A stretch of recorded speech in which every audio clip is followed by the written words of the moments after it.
ఏ ధర్మాన్ని ఆచరిస్తే సంసార బంధనం నుండి విడిపోతాము,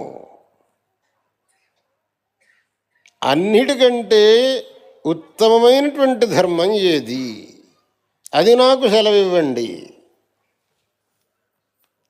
మిగిలిన ధర్మాలని నాకు అర్థమైనవి, అవన్నీ పరార్థం కోసం.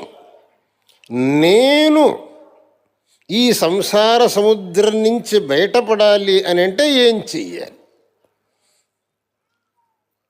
రాజధర్మాలు రాజ్య పరిపాలన కోసం, కానీ నా యొక్క ఆత్మోద్ధారం కోసం నేనేం చెయ్యాలి?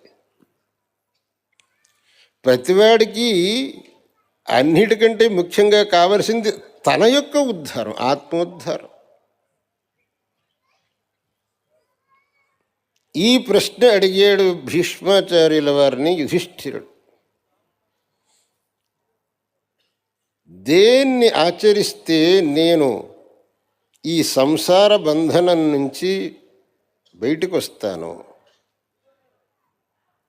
అటువంటి ఒకటి ధర్మాన్ని నాకు సెలవివ్వండి. అప్పుడు భీష్మాచార్యుడు ఉండి ఒకే ఒక మార్గం,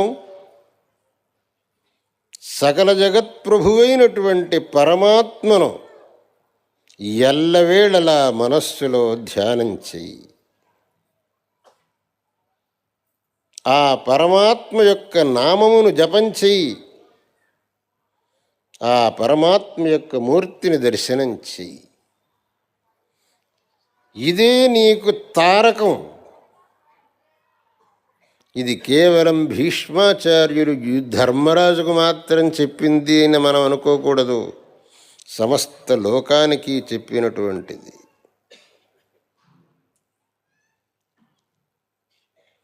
అన్నిటికంటే సులభమైన మార్గం ఆ పరమాత్మను ధ్యానించటం, పరమాత్మ యొక్క నామములను ఉచ్చారణం చేయ.